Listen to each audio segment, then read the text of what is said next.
The Martinez Technology headquarters gleamed in the morning sun, 40 stories of glass and steel rising above downtown San Francisco.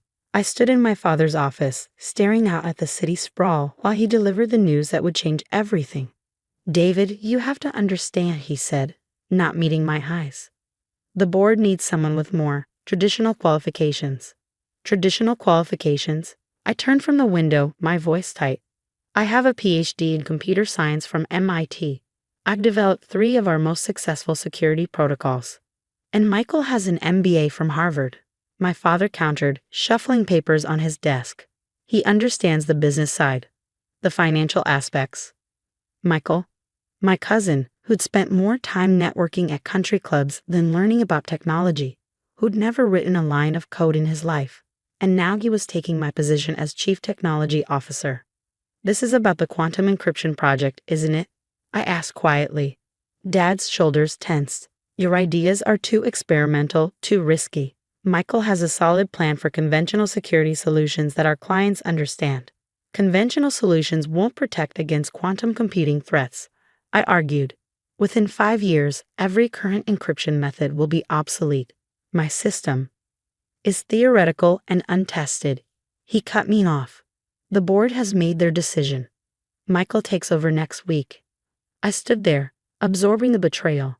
I'd spent the last 3 years developing a revolutionary quantum-resistant encryption system. While other companies focused on conventional cryptography, I'd seen a future where quantum computers could break any traditional security measure in seconds. "And what position are you offering me instead?" I already knew the answer. "Michael thinks you do well in product support." Under his supervision, of course. Product support. A glorified help desk role reporting to my younger cousin. The same cousin who used to beg me to help him with his basic programming homework. "I see." I reached into my pocket and pulled out a USB drive. "Here's my final report on the quantum encryption project. Everything we've developed so far." Dad took it, looking relieved that I was being reasonable. "Good. You'll help Michael understand the technical details during the transition." "No," I said quietly, "I won't." He looked up sharply. "David, I quit." The words hung in the air between us. My father's face reddened. "Don't be dramatic. This is your heritage, your future." "My heritage?" I laughed without humor. "Grandfather built this company on innovation, on seeing beyond the conventional. He would be ashamed of what you've turned it into." "How dare you?" "I'll have my resignation letter on your desk in an hour. Good luck explaining to the board why your top developer left just as quantum computing threats are becoming real." I walked out, leaving him sputtering. In my own office, soon to be Michael's, I began systematically transferring files, carefully staying within the bounds of my employment contract. The core quantum encryption research was my personal intellectual property, developed mostly in my own time. They'd realized that too late. A soft knock at my door made me look up. Anna Chen, my lead developer, stood there looking worried. "Is it true?" she asked. "Michael's taking over." I nodded. "And I'm leaving." She closed the door and lowered her voice. "What about the project? We're so close to a breakthrough." "I know." I glanced at my screen where complex quantum algorithms scrolled past. "How would you like a new job?" Her eyes lit up. "You're starting something." "Not here. Not now. But soon." I handed her a card with only a phone number. "If you're interested, call this in 2 weeks." By the time I finished cleaning out my office, the news had spread.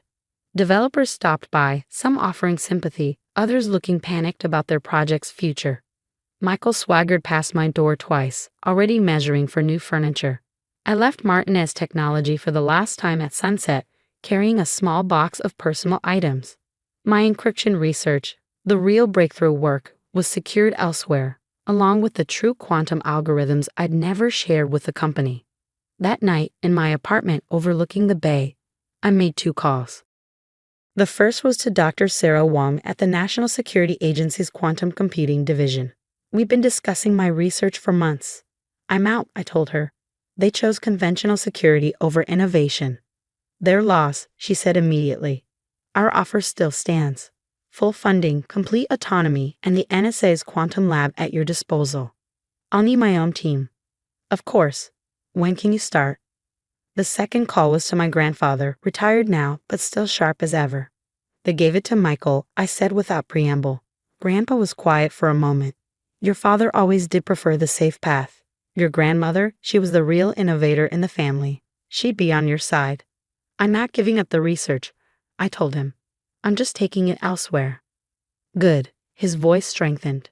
Show them what real innovation looks like. But David, be careful. Your father won't take this well. He was right.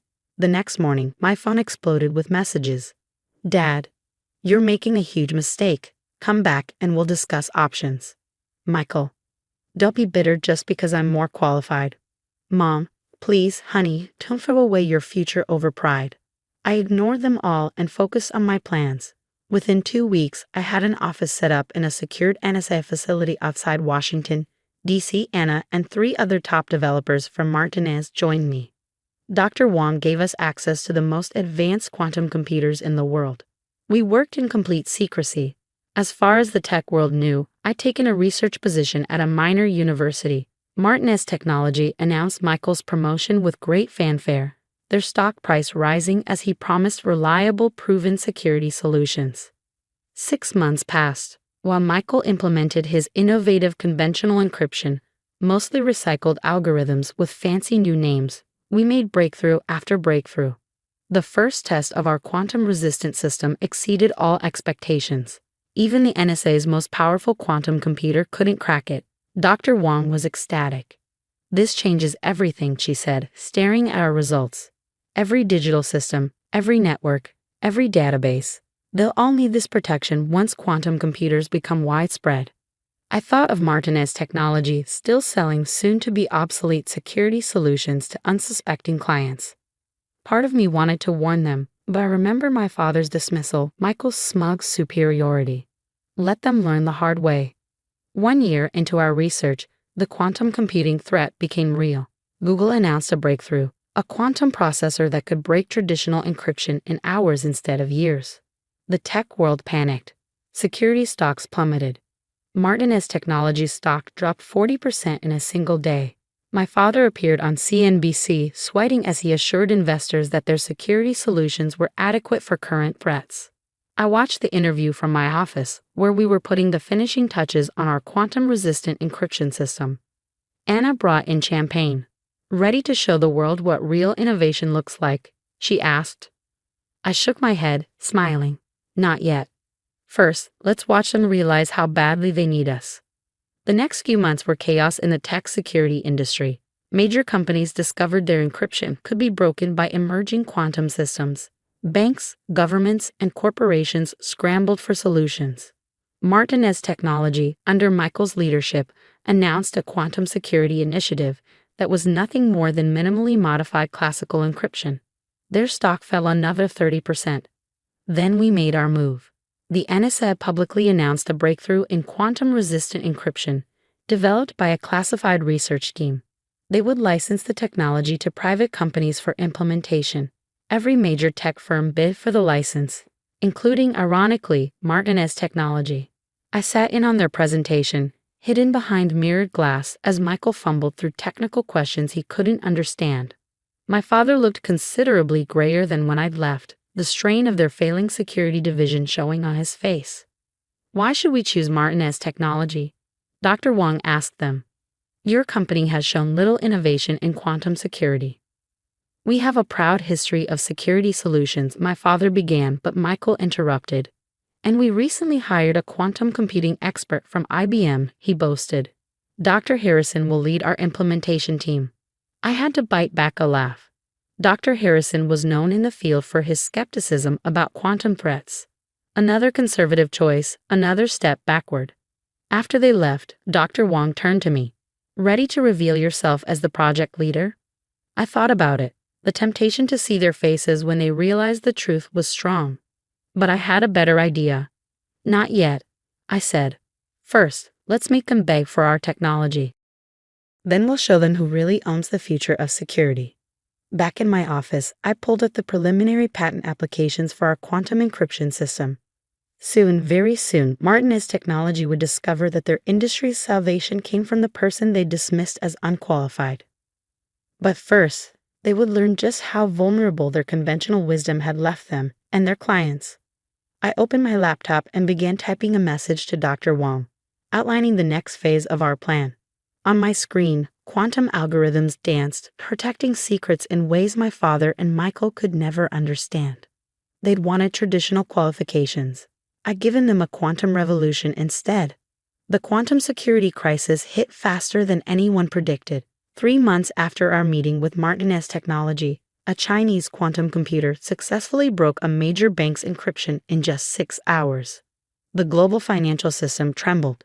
I watched from my NSA office as the drama unfolded. Markets crashed. Tech companies panicked. And Martinez Technology's quantum security initiative was exposed as the empty promise it was. "You need to see this," Anna said, rushing into my office one morning. She pulled up a live stream of a Martinez Technology emergency board meeting. Michael was sweating under the board's questioning. "Our enhanced encryption protocols were just breached by a university quantum computer," a board member cut in. "Our biggest clients are threatening to leave. What's your solution?" My father jumped in. "We're in negotiations with the NSA for their quantum-resistant system." Along with every other tech company in the country, another board member snapped. "And from what we hear, we're not even in the top 5 contenders." I smiled. They didn't know that I personally ranked their proposal dead last. "David," Dr. Wang appeared in my doorway. "It's time." I nodded. We prepared for this moment meticulously. That afternoon, the NSA made 2 announcements. First, they were establishing a new private company, Quantum Shield Technologies, to commercialize their breakthrough encryption system. Second, they were revealing the team behind the innovation. My phone started buzzing immediately. Messages from former colleagues, industry contacts, and finally my family. "Dad, the NSA's quantum team. Please tell me this isn't what I think it is." "Michael, this is some kind of joke, right? You're not really behind this." "Mom, honey, call us immediately. Your father is having a meltdown." Instead of responding, I focused on our public launch. Quantum Shield Technologies debuted with a market valuation of $10 billion, backed by every major tech venture fund. Orders flooded in from banks, governments, and corporations desperate for quantum-proof security. Then came the meeting I'd been waiting for. Martinez Technologies requesting an emergency appointment, my assistant announced. "Both the CEO and CTO want to meet personally." I checked my calendar, though I deliberately kept this day clear. "How about 3 p.m.? They arrived early, of course. My father looked like he aged a decade since I'd last seen him. Michael had lost his swagger, his Harvard MBA confidence shattered by months of failure. I kept them waiting 20 minutes. Lay entered the conference room. The silence was absolute. My father stared like he was seeing a ghost. Michael's face cycled through shock, anger, and fear. "Gentlemen," I said calmly, sitting at the head of the table. "How can Quantum Shield Technologies help you today?" "David," my father started, then stopped, seemingly at a loss for words. Michael wasn't so restrained. "This is your revenge, isn't it? Making us beg for your technology?" I raised an eyebrow. "Revenge? No, Michael. This is business. Something you claim to understand better than me." I opened my laptop, displaying Martinez Technology's latest financial reports. Their stock had dropped 80% in 3 months. Major clients were fleeing. Their market cap was now less than Quantum Shield's first-day valuation. "You need our quantum-resistant encryption," I stated. "Without it, Martinez Technology won't survive the year. The question is, why should we license it to you?" "We're family," my father said quietly. "Family?" I laughed. "You didn't consider family when you dismissed my warnings about quantum threats, when you demoted me to work under Michael because he had the right qualifications." "I was wrong," Dad admitted. "We were all wrong. But the company your grandfather built is dying because you chose convention over innovation." I cut him off.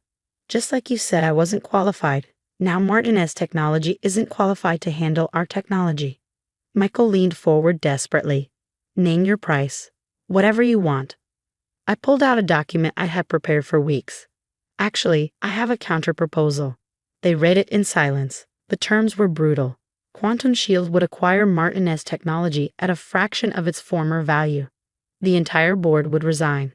And most importantly, the company would be renamed Martinez Chen Technologies, honoring both my grandfather and Dr. Sarah Wang, whose faith in quantum computing had made this possible.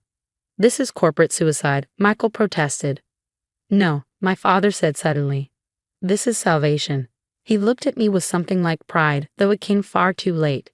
You saw the future when we couldn't, or wouldn't. He picked up a pen and signed. The acquisition made headlines. Quantum security pioneer acquires legacy tech firm. The story of the prodigal son returning to save his family's company was too good for the media to resist. Our stock soared. I kept my old team from Martinez, the developers who'd seen the potential in quantum security. The rest, including Michael, were let go with generous severance packages. My father retired, finally admitting he'd lost touch with technological innovation. But before he left, he asked to meet privately. In his old office, soon to be renovated into a quantum research lab, he handed me a letter. Your grandmother wrote this before she died. She made me promise to give it to you when you proved us all wrong. The letter was brief, but powerful. Dearest David, innovation isn't about degrees or qualifications. It's about seeing beyond the horizon, about believing in possibilities others dismiss. Your grandfather built this company on that principle, though others have forgotten. Don't let them clip your wings. Soar higher than they can imagine. All my love, Grandma. I had it framed and hung in my new office, next to our first quantum encryption patent. A year later, I stood in that same office, watching the sun set over San Francisco. Martinez Chen Technologies was now the world's leading quantum security provider. Our encryption protected everything from national infrastructure to private communications. Anna knocked on my door. The new quantum lab installation is complete. Want to see? I followed her to what had been the executive floor. Now it housed the most advanced private quantum research facility in the world. Young developers, many straight out of college, chosen for brilliance rather than credentials, worked on the next generation of security innovations. Dr. Harrison came by earlier, Anna mentioned casually. The one Michael hired to lead their quantum team? He wants a job. I smiled. Put him in product support. Under your supervision, of course. Later that evening, I received an unexpected email from Michael. His first contact since the acquisition. You were right. About everything. I never understood what real innovation meant. Watching you transform the company, seeing what you've built, Grandfather would be proud. Not just of the success, but of how you achieved it. Through vision, not politics. Through innovation, not tradition. I'm sorry for my part in pushing you out. Though maybe it was for the best. You built something far beyond what Martinez technology could have become. Asterisk Michael. I thought about responding, but instead turned back to my work. On my screen, new quantum algorithms promised even greater breakthroughs. The future wasn't in corner offices or business school credentials. It was in seeing what others couldn't or wouldn't see. My grandmother had understood that. Now, finally, so did my family. A notification popped up. Another major bank's encryption had been broken by quantum computers. Their stock was plummeting. But they were already calling, desperate for our protection. I typed a quick message to Anna. Ready for the next revolution? Her response came immediately. Born ready, boss. What's next on the horizon? I smiled, looking out at the city lights. The quantum age was just beginning, and we were leading the charge. Not bad for someone they said wasn't qualified. Sometimes the best revenge isn't proving others wrong. It's proving yourself right so thoroughly that they have no choice but to acknowledge it. And as I watched our quantum computers process impossible calculations, protecting the digital world from threats most couldn't even understand, I knew we'd done exactly that. The end.